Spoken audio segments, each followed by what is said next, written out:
lá do céu descendo para o seu Jesus voltar, e o clarim de Deus a todos proclamar. E chegou o grande dia da vitória do meu Rei, eu por sua imensa graça lá estarei. Quando enfim chegar o dia da vitória do meu Rei, quando enfim chegar o dia, pela graça de Jesus eu lá estarei. Nesse dia, quando os mortos hão de a voz de Cristo ouvir, e dos seus sepulcros hão de ressurgir, os remidos transformados logo aclamarão seu Rei, e por sua imensa graça lá estarei. Quando enfim chegar o dia da vitória do meu Rei, quando enfim chegar o dia, pela graça de Jesus eu lá estarei. Pelo mundo rejeitado foi Jesus meu Salvador, desprezaram e insultaram meu Senhor, mas glorioso vem o dia da vitória do meu Rei, eu por sua imensa graça lá estarei. Quando enfim chegar o dia da vitória do meu Rei, quando enfim chegar o dia, pela graça de Jesus eu lá estarei. Boa noite, meus queridos. Que a graça e a paz de nosso Senhor e Salvador Jesus Cristo permaneçam sobre as nossas vidas. Nós queremos bendizer a Deus pela oportunidade que mais uma vez a nós é concedida para oferecermos ao Senhor o nosso culto de louvor e adoração. Gostaríamos de convidá-lo para que você pudesse conosco estar abrindo a palavra do Senhor, se isso é possível, ou para que você pudesse nos acompanhar na leitura que faremos na Sagrada Escritura, no Evangelho de nosso amado e bendito Senhor Jesus Cristo, segundo registra Lucas, no capítulo 21, versos 5 a 19. Assim nos diz a palavra do Senhor nesse texto. Falavam alguns a respeito do templo, como estava ornado de belas pedras e de dádivas. Então disse Jesus: Vedes estas coisas? Dias virão em que não ficará pedra sobre pedra que não seja derribada. Perguntaram-lhe: Mestre, quando sucederá isto? E que sinal haverá de quando estas coisas estiverem para se cumprir? Respondeu ele: Vede que não sejais enganados, porque muitos virão em meu nome dizendo: Sou eu. E também: Chegou a hora, não os sigais.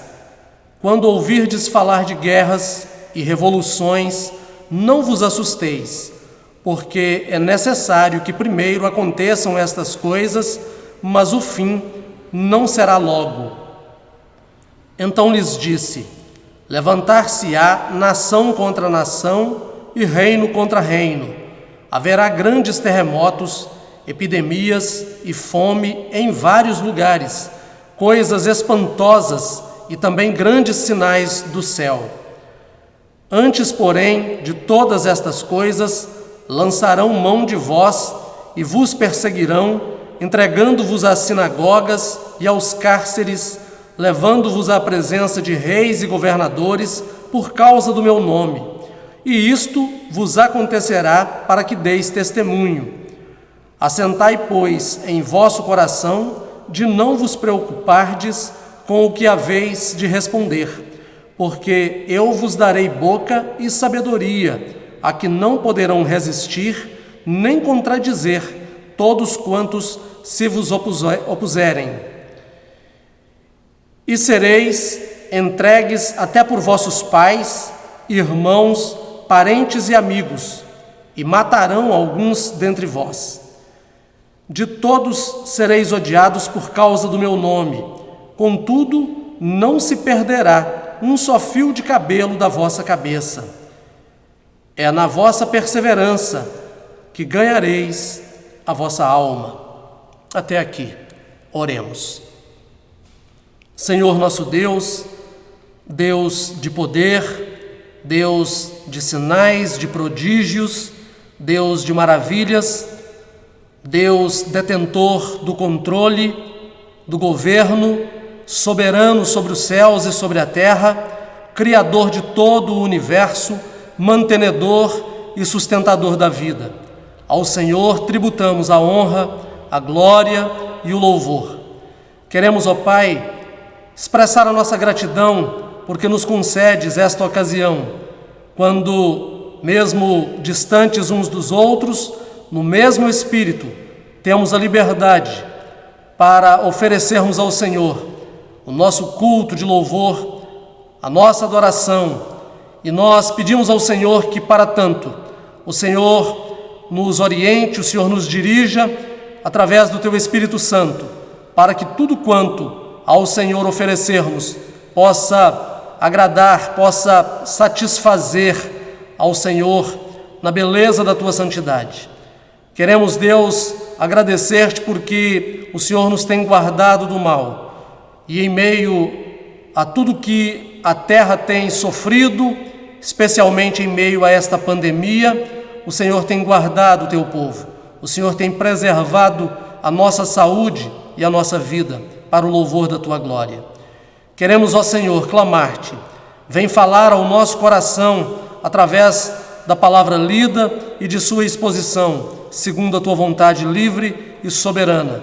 Alcança, Deus, o mais profundo do nosso ser, conforme o Teu querer, e opera em nós aquilo que é o desejo do coração do Senhor, de maneira que as nossas vidas, impactadas pela Tua palavra, recebam a transformação desejada pelo Senhor. Sê conosco nesse instante, Pai, para a exaltação de Ti mesmo e a edificação das nossas vidas. Nós oramos agradecidos em nome de Jesus. Amém. Queridos, nós gostaríamos de, inicialmente, dizer que entendemos ser esta uma oportunidade singular para uma reflexão sincera e profunda acerca de tudo que está acontecendo. Nós temos conversado com pessoas e algumas têm chegado às conclusões mais diversas. E dentre elas, algumas pessoas têm dito, olha, muita gente que se diz cristã, muita gente que se diz serva de Deus, muita gente que figura, ou cujo nome figura no hall de membro das igrejas, não está entendendo bem tudo quanto tem acontecido e não tem apresentado nenhuma mudança, nenhuma alteração no curso da sua vida, especialmente no que diz respeito à vida espiritual. Muitas pessoas, ao que parece, não têm entendido bem a oportunidade que Deus tem concedido aos moradores da terra. Muitos servos de Jesus, muitos membros das mais diversas denominações, à luz do que temos ouvido e à luz do que temos assistido pelas vias de comunicação, não têm realmente compreendido esta grande oportunidade que o Senhor nos tem concedido. E eu gostaria de chamar a igreja para um despertamento.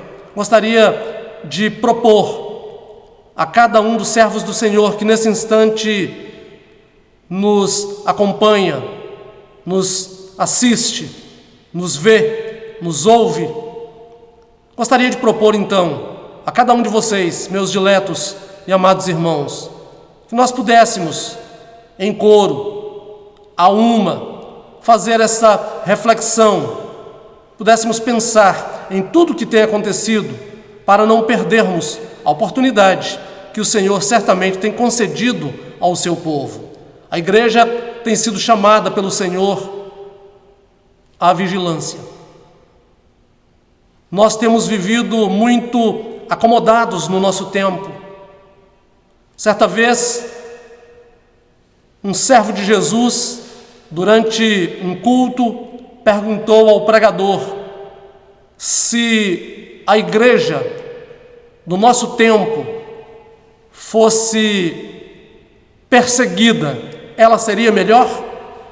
E o pregador, numa rápida reflexão, logo respondeu: não, meu querido. A verdade é a seguinte: se a igreja do nosso tempo fosse melhor, ela seria perseguida. É o inverso. Certamente, queridos, o Senhor nos tem chamado à vigilância ao longo da história da igreja. Há comparações com os dias de Noé, quando as pessoas viviam desapercebidas e o dilúvio apanhou aquele povo de surpresa. Nós precisamos ser de fato despertados para a necessidade da vigilância. Precisamos estar vigilantes, atentos, para não sermos surpreendidos, especialmente na volta de nosso Senhor Jesus Cristo.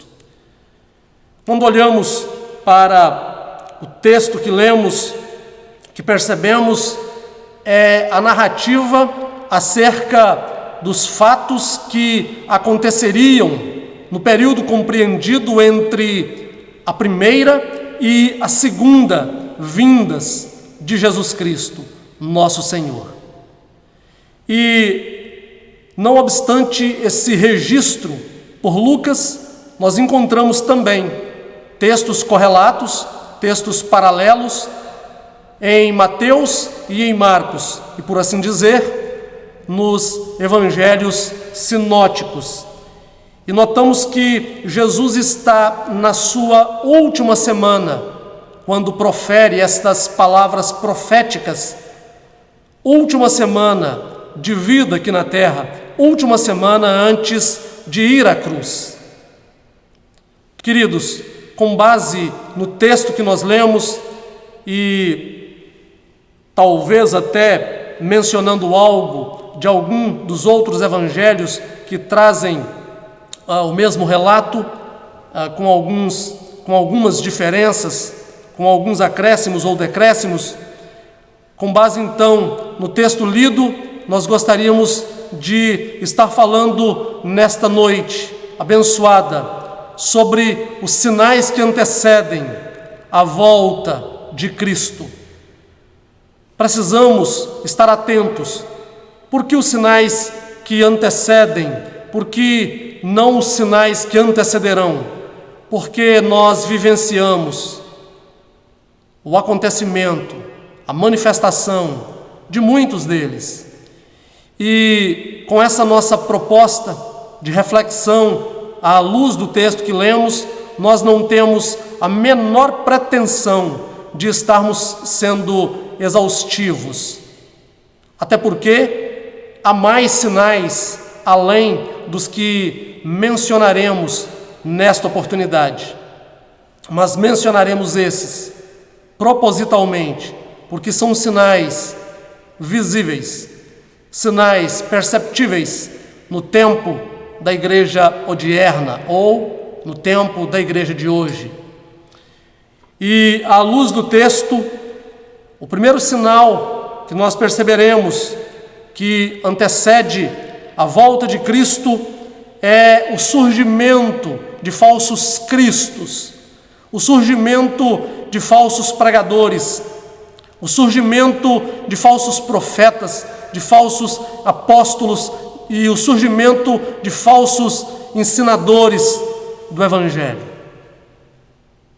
Se nós voltarmos ao versículo de número 8 do texto lido, a palavra do Senhor assim nos diz, queridos: respondeu ele: vede que não sejais enganados, porque muitos virão em meu nome dizendo, sou eu, e também, chegou a hora, não os sigais. Jesus está afirmando que viria muita gente em seu nome. Mateus vai registrar que muitos, Jesus dizendo, segundo o relato de Mateus, que muitos viriam dizendo ser o Cristo. Jesus está claramente dizendo, e também profeticamente, que viriam, depois desse tempo em que ele profere essas palavras, em que ele diz todas essas palavras nesse seu sermão, Jesus está dizendo claramente: vai chegar esse tempo em que muitos afirmarão ser eu, muitos tentarão se passar por mim. Agora observem, queridos, a ousadia desses homens, muitos tentando se passar pela pessoa do Deus Filho, muitos tentando usurpar o lugar do Filho de Deus, o lugar do Redentor, o lugar do Salvador, o lugar daquele que foi à cruz e se sacrificou para a salvação do perdido, para a salvação daquele que crê. Mas Jesus antecipou e disse, Jesus profeticamente afirmou esta verdade. Jesus nos deixou como sinal para que nós não fôssemos enganados. E nós hoje temos a consciência de que o que Jesus disse é verdade. E nós temos presenciado a manifestação desses homens, a ação desses homens em meio à igreja do Senhor no presente tempo. Como disse, aquilo que Jesus proferiu nesse tempo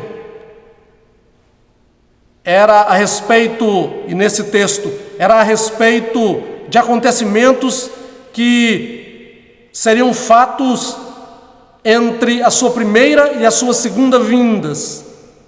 E nós vamos notar que esses sinais, eles vão ter lugar logo depois, alguns anos depois da morte e ressurreição e ascensão de Jesus aos céus. Não demora tanto. E esses sinais começam a se suceder na história da humanidade e especialmente na história da igreja. Os falsos mestres, os falsos profetas, os falsos apóstolos, os falsos pregadores, os falsos ensinadores, os falsos cristos estão trabalhando mundo afora, cumprindo o seu papel, enganando a igreja do Senhor, não da parte de Deus. Mas Jesus não nos deixou sem um aviso. Jesus não nos deixou sem uma palavra preventiva, para que estivéssemos atentos e não nos fizéssemos seguidores desses falsos pregadores, desse pseudo-evangelho que tem sido anunciado, longe da verdade, a despeito de ser utilizado para essa pregação o próprio texto bíblico, obviamente fora de seu contexto. Queridos, precisamos estar atentos. Falsos apóstolos, falsos pregadores, falsos mestres, todos eles estão presentes nos nossos dias. Todos eles são encontrados na mídia, nas praças, nos templos, estão por aí. Cabe à igreja proceder como os de Bereia, cabe à igreja proceder como os de Éfeso, capazes de provar o pregador, capazes de avaliar o apóstolo e saber se era um verdadeiro apóstolo ou um falso mestre, um falso apóstolo. A igreja do Senhor precisa alicerçar a sua vida na palavra e provar o pregador à luz da palavra. Não é o fato de ter uma capacidade para impostação da voz, não é o fato de poder falar mais alto e com uma aparência de autoridade, não é o fato de haver uma ousadia para bater no púlpito, não é o fato de haver também a coragem de se dirigir às pessoas para apresentar e entregar profecias que muitas vezes não vieram de Deus, que faz de alguém um vocacionado para o ministério da palavra. Cabe à igreja provar o pregador, abrir a palavra e confirmar pela palavra se de fato o que está sendo pregado, anunciado, proclamado é a verdade.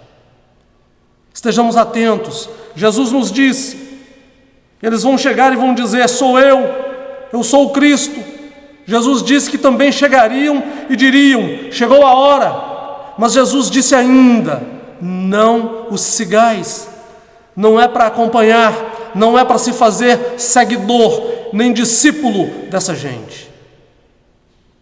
E à luz do texto, queridos, um segundo sinal que antecede a volta do Senhor, a volta de Cristo, é a humanidade em conflito.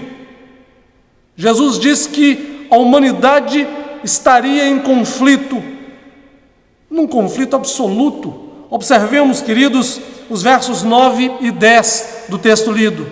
Diz a Sagrada Escritura: quando ouvirdes falar de guerras e revoluções, não vos assusteis, pois é necessário que primeiro aconteçam estas coisas, mas o fim não será logo. Então lhes disse: levantar-se-á nação contra nação e reino contra reino. Palavra de Jesus. Jesus afirma claramente que uma nação se levantaria contra outra, um reino se levantaria contra outro. Jesus disse que haveria guerras, Jesus disse que haveria revoluções, tudo isso Jesus afirmou. E eu pergunto aos meus queridos, a todos quantos me assistem, a todos quantos me veem, me ouvem neste momento: há novidade nisso para a presente geração? Há novidade nisso para as gerações que vieram antes de nós? Nós não vivemos no tempo em que viveram, quem sabe no século passado, no século anterior, nos séculos passados, de Cristo para cá. Não vivemos, mas não precisamos. A história registrada narra que o mundo tem vivido assim, em guerras, enfrentando o vigor das revoluções, sofrendo com os desmandos das autoridades que submetem os seus povos, as suas nações, os seus países, as suas tribos, as suas aldeias, à dureza e ao sofrimento das guerras e das revoluções. A história narra tudo isso.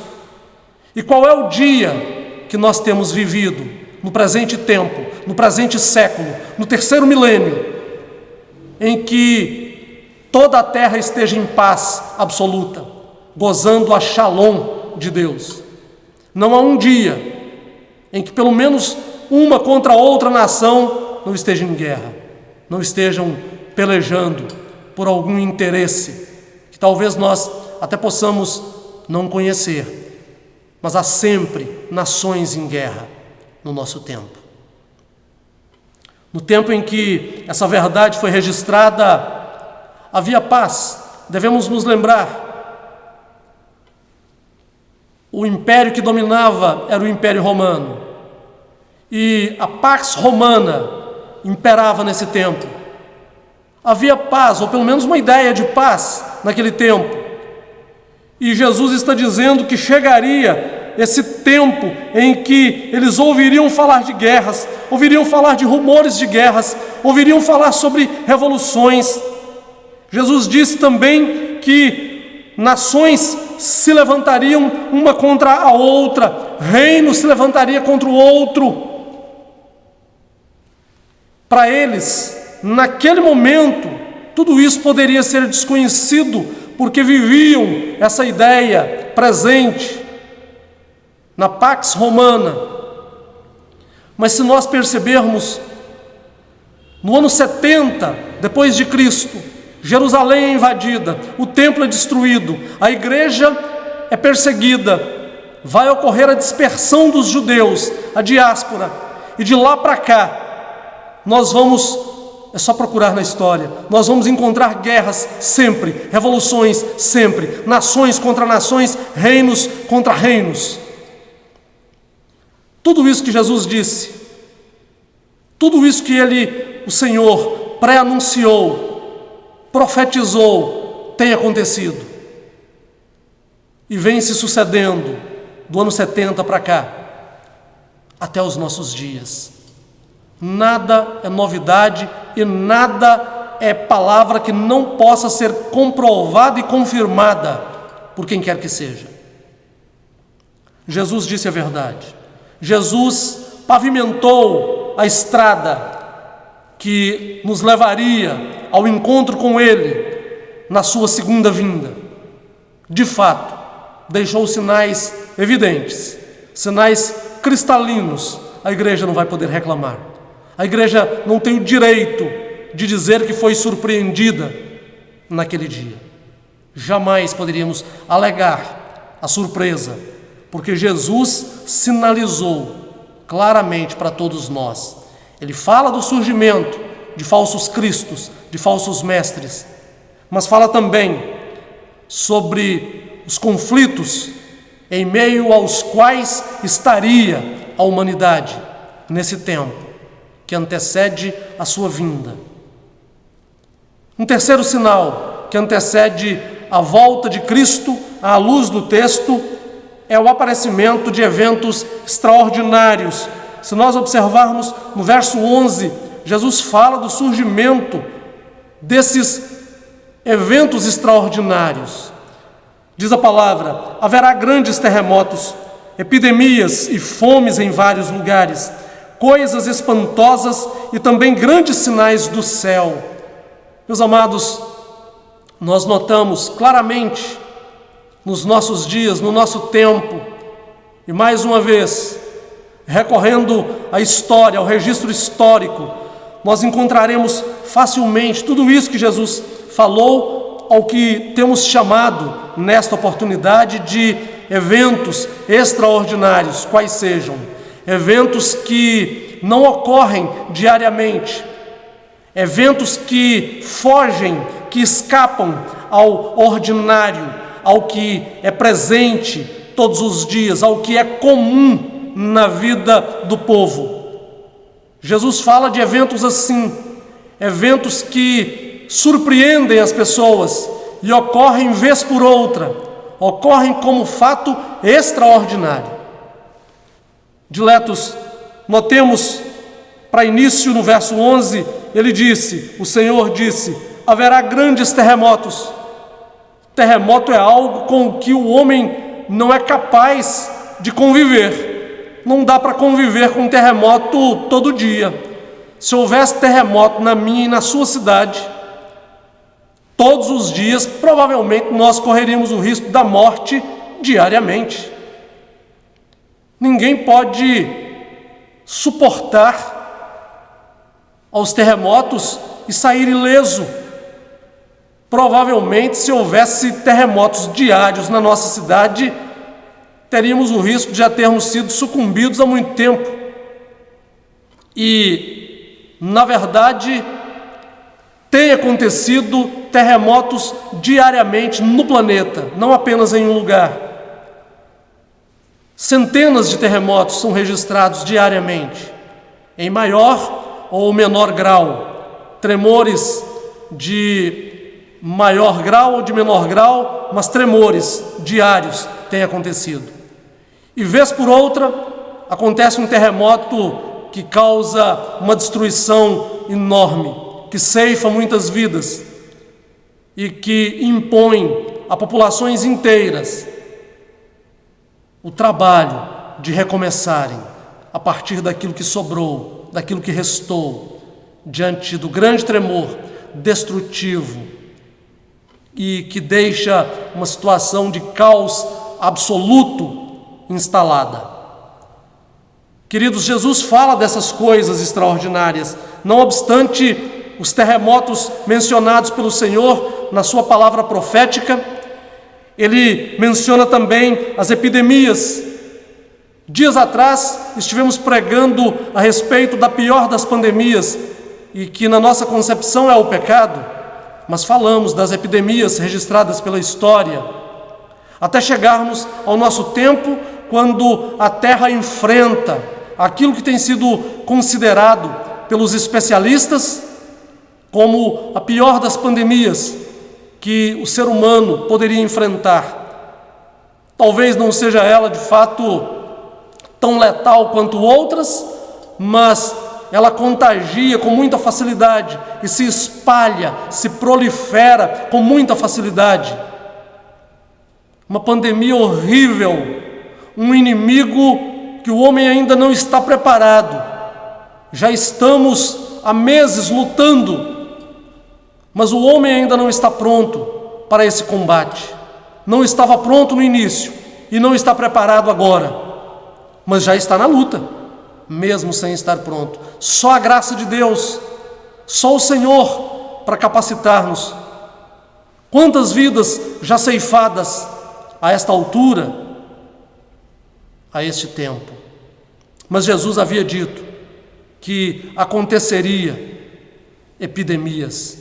Mateus não registra as epidemias, mas Lucas é médico, é detalhista e recebe da parte do Senhor inspiração para registrar e menciona as enfermidades, menciona as epidemias que nesse grau maior, nessa dimensão de maior alcance, se torna uma pandemia como a do nosso tempo e como outras do passado, para citar, por exemplo, a peste negra e outras mais. Queridos, Jesus menciona os terremotos, as epidemias, mas ele fala da fome, a fome que se espalha, a fome que alastra pela terra. Isso não é de agora, isso não é de ontem para cá. Me lembro de artistas famosos na década de 80 gravarem música para arrecadarem fundos para suprir a carência da Etiópia. E lá era a fome que instalava o caos.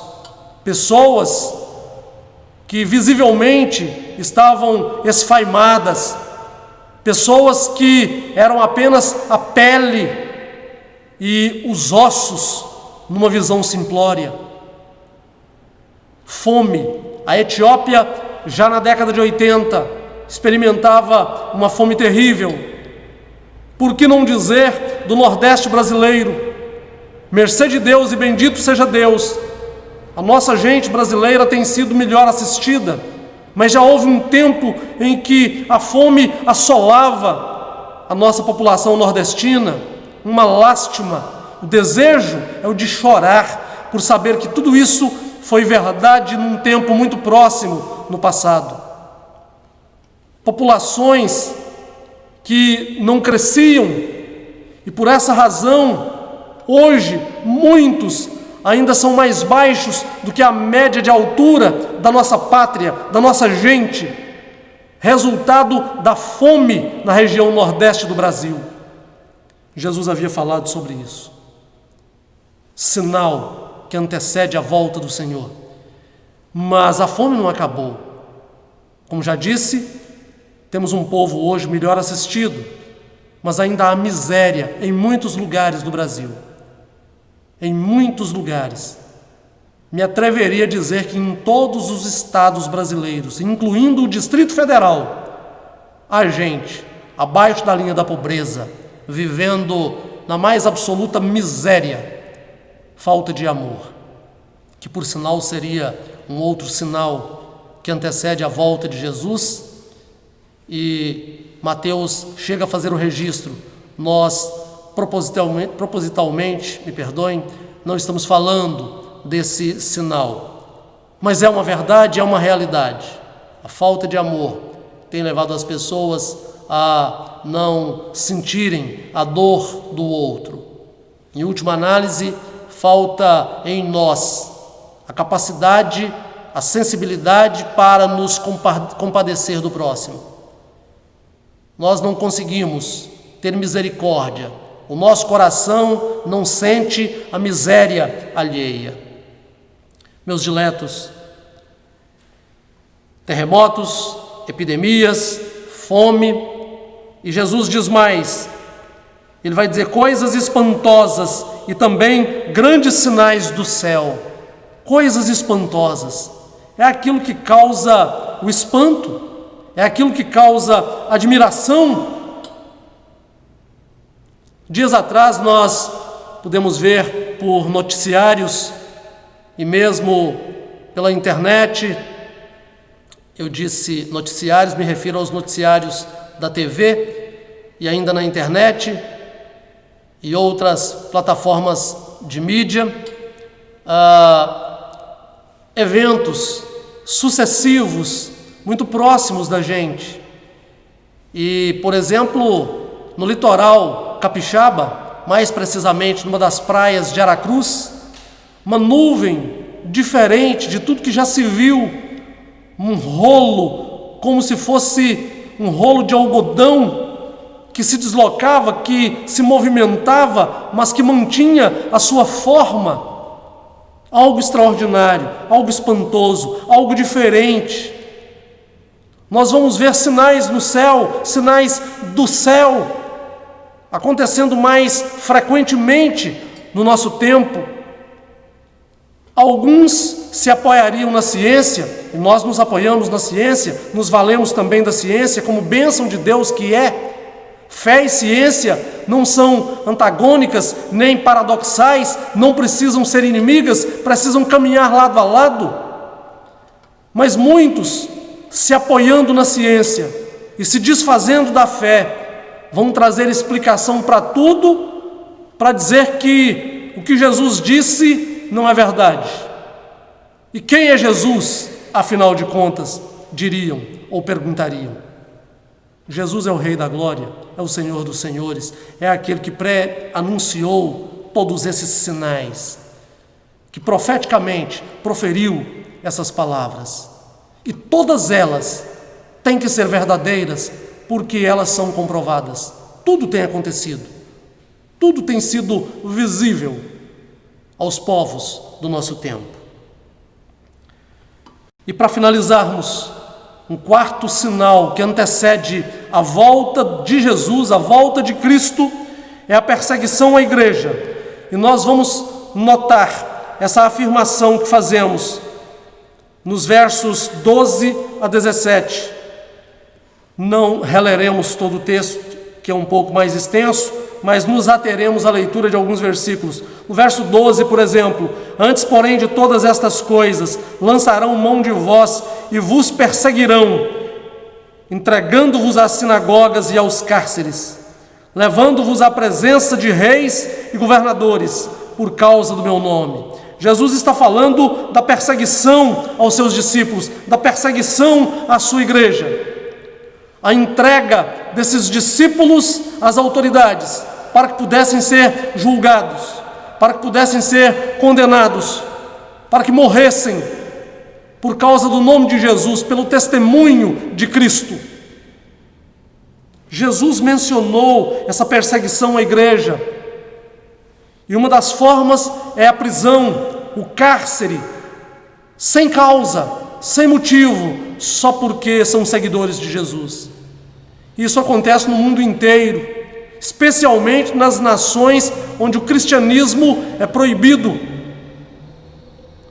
Diletos, mas essa perseguição acontece também em nações onde há uma liberdade até mesmo assegurada pela Carta Magna, que é a Constituição Federal, como numa nação à semelhança da nossa. Como no Brasil, que nós temos liberdade de expressão, liberdade de culto, mas nas escolas é proibido falar sobre Jesus. Mas o Brasil é um país cristão. O Brasil é um país cristão, mas não se pode falar sobre Cristo nas escolas. Nossa nação tem convidado o Senhor a se retirar do seu meio, do seu convívio. Perseguição à igreja também. Jesus fala de traição pela família, aí no verso 16 do texto lido: e sereis entregues até por vossos pais, irmãos, parentes e amigos, e matarão alguns dentre vós. A própria família, os pais, os irmãos, os círculos de amizade entregarão ou perseguirão e entregarão à morte aqueles que professam o nome do Senhor, aqueles que proclamam o Evangelho de nosso Senhor Jesus Cristo. Perseguição à igreja, algo também perceptível, especialmente no nosso tempo, em muitos lugares do planeta, em muitos lugares da terra. Jesus havia dito sobre essas coisas, deixou muito claro, fala sobre a manifestação do ódio. Se observarmos ainda o verso 17, diz a palavra: de todos sereis odiados por causa do meu nome. Servo de Jesus, quando é servo fiel, quando é servo autêntico, quando lança mão da ousadia para anunciar a verdade a bem do pecador, para a sua restauração, a bem da reconciliação da criatura com o seu Criador, é odiado. Somos chamados de fanáticos por amor ao nome de Jesus, muitas vezes. Diletos, mas é preciso resistir, é preciso resistir. Jesus disse, e está registrado no verso 19: é na vossa perseverança que ganhareis a vossa alma. É preciso perseverar, é preciso se manter fiel, é preciso continuar crendo, é preciso proceder como cristão, é preciso se manter como discípulo de nosso Senhor Jesus Cristo. Isso é o mínimo que se espera da igreja, porque a igreja não pode ser surpreendida. Jesus sinalizou: os sinais que antecedem a volta de Cristo são visíveis, são patentes aos nossos olhos. Queridos e amados, certamente Jesus nos dá esses sinais para vivermos precavidos, prevenidos quanto à sua volta. Precisamos nos lembrar que o surgimento de falsos cristos, de falsos mestres, é um desses sinais. Precisamos também estar atentos quanto aos conflitos em meio aos quais está a humanidade há muito tempo. Jesus os menciona. Precisamos nos lembrar a respeito dos eventos extraordinários que Jesus diz que eles apareceriam, surgiriam, e tem sido também verdade no nosso tempo. E precisamos entender que a perseguição à igreja foi pré-anunciada por Jesus como sinal que aconteceria, que surgiria, que se manifestaria antes da volta de nosso Senhor Jesus Cristo. Queridos, em Apocalipse capítulo 2, a partir do verso 1 até o verso 22 do capítulo 3, nós vamos encontrar as 7 cartas que Jesus determinou que João registrasse e endereçasse às 7 igrejas da Ásia. Jesus tem uma palavra distinta a cada uma das 7 igrejas da Ásia. As 5 delas, as 5 dessas 7 igrejas da Ásia, Jesus tem uma palavra de crítica, uma palavra de condenação em face da maneira que essas igrejas estão vivendo, em face do procedimento dessas igrejas da Ásia, dessas 5 dentre as 7 igrejas. Jesus tem uma palavra de reprovação, primeiro, à igreja de Éfeso. A igreja de Éfeso havia abandonado o primeiro amor. E por assim dizer, a igreja de Éfeso abandonou a sua vida piedosa. Jesus tem uma palavra de crítica, de condenação Em segundo lugar, a igreja de Pérgamo. A igreja de Pérgamo, ela mantinha, ela sustentava as doutrinas de Balaão e dos nicolaítas. Balaão, queridos, foi aquele profeta que ensinou os filhos de Israel a prostituírem e a idolatrarem deuses falsos, a servirem deuses falsos, a praticarem então a idolatria e a prostituição. E a igreja de Pérgamo mantinha essas doutrinas, sustentava essas doutrinas, esses ensinos. Essa igreja sustentava também, como disse, a doutrina dos nicolaítas. Os nicolaítas ensinavam que quanto mais o crente pecasse, mais ele seria alcançado, visitado pela graça de Deus. Quanto mais ele pecasse, mais abundaria sobre a sua vida a graça de Deus, e ele seria então cercado pelo poder do Senhor e pelo perdão do Senhor. Um ensino falso, um ensino errado, completamente contrário ao ensino bíblico cristão. Uma terceira igreja à qual Jesus se dirige com uma palavra de crítica e de condenação é a igreja de Tiatira. A igreja de Tiatira, ela suportava, tolerava que uma mulher chamada Jezabel, uma falsa profetisa, ensinasse prostituição aos membros. A igreja é capaz de conviver com isso. Tiatira tem em meio à sua membresia quem pratica prostituição cultual, porque aprendeu com a falsa profetisa Jezabel, que era tolerada naquela igreja.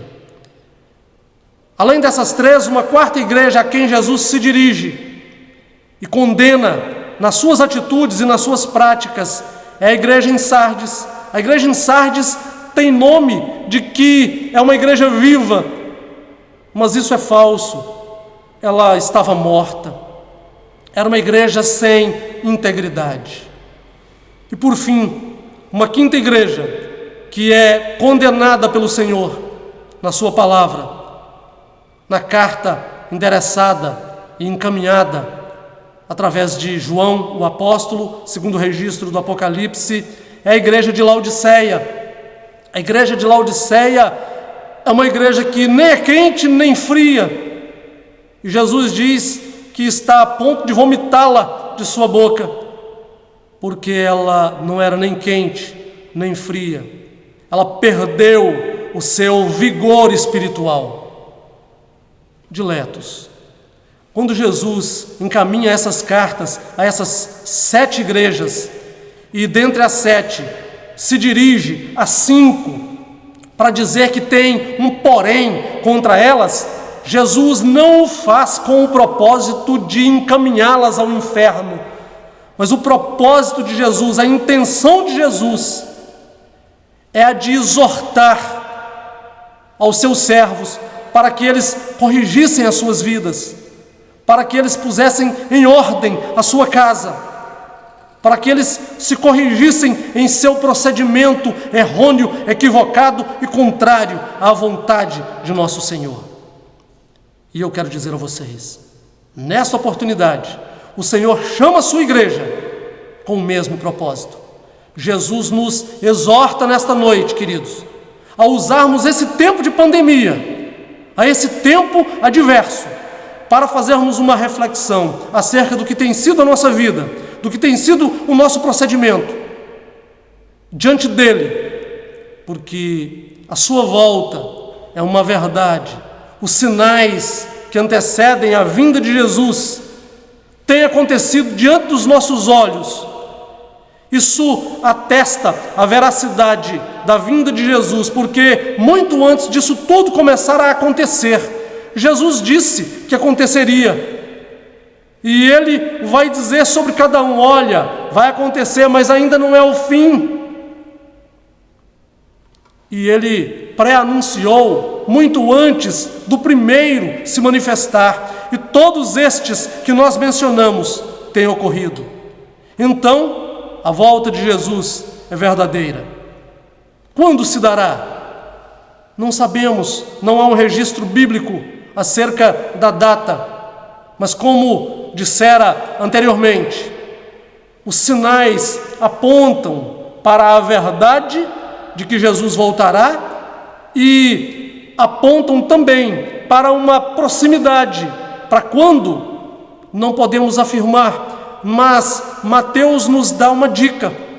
Lucas não registra, mas Mateus, no capítulo 24 do seu evangelho, no verso 14, ele disse que o evangelho seria pregado em toda a terra, para testemunho a todas as nações, então viria o fim.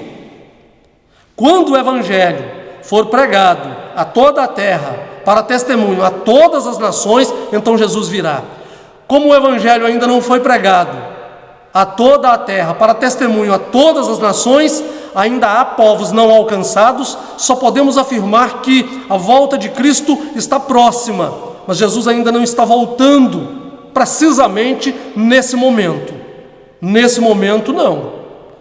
Mas a pregação do evangelho tem sido acelerada pelos diversos meios de comunicação, queridos. Não se iludam, não fiquem pensando que possa demorar tanto mais como demorou a pregação do evangelho até o tempo presente. Daqui para frente, ainda que fosse necessário alcançar todo o planeta, com o advento da internet, isso ficou muito mais fácil. Não se depende mais de tanto tempo. Então poderíamos afirmar, a volta de Jesus é tanto verdadeira quanto está próxima. Como igreja do Senhor, cabe a nós estarmos atentos, vigilantes e preparados, porque o nosso Senhor vem. Maranata, vem, Senhor Jesus. Que Deus nos abençoe. Oremos. Nosso Deus e Pai bendito e glorioso, queremos agradecer-te pela tua palavra lida e exposta nesse instante. E queremos, ó Pai, clamar ao Senhor. Tem misericórdia de nós e aplique, ó Deus, a tua palavra à nossa vida prática, de maneira que nisto, ó Deus, o teu nome seja exaltado e as nossas vidas edificadas, para que verdadeiramente não sejamos surpreendidos na volta de nosso Senhor. Pai, em nome de Jesus, aviva a tua igreja. Ó Pai, enche o teu povo do teu Espírito Santo, da tua unção, para a glória do teu nome. Desperta, Senhor, os teus servos, para que cada um possa se levantar e cumprir o seu papel enquanto membro do corpo de Cristo. Ó Deus, ser servido, meu Deus, de abençoar a tua igreja e fortalecê-la, mesmo em meio às provações, mesmo em meio a tamanha crise, para que nada nesta terra, nada nesta vida, nada nesta existência venha levar-nos ao desvanecimento da fé. Tem misericórdia de nós, meu Pai. Fortalece-nos e concede-nos, ó Deus, mercê da tua bondade, o aumento da fé, para que nada, ó Pai, seja capaz de levar-nos à descrença, ao esfriamento espiritual. Pai, mais uma vez, suplicamos por tua misericórdia, por tua bênção nesta nova semana já iniciada. Ó Deus, concede a cada um dos teus filhos, onde quer que possam estar agora, a direção do teu Espírito, a orientação do Espírito Santo do Senhor, para que as decisões e os passos de cada um dos teus servos sejam coincidentes, ó Deus, com a tua vontade para a vida de cada um desses servos e filhos do Senhor. Ó Senhor, alegra o nosso coração, mesmo quando o desejo for o de chorar. Dê-nos a capacidade, meu Pai, de resistirmos ao dia mau, para que também nisto o nome de Jesus seja exaltado e as pessoas, pelo testemunho da igreja, autêntico que deve ser, sejam profundamente impactadas e transformadas no poder do Espírito Santo. Em nome de Jesus, nosso Senhor, nosso Salvador, é que nós oramos. Amém. Aleluia.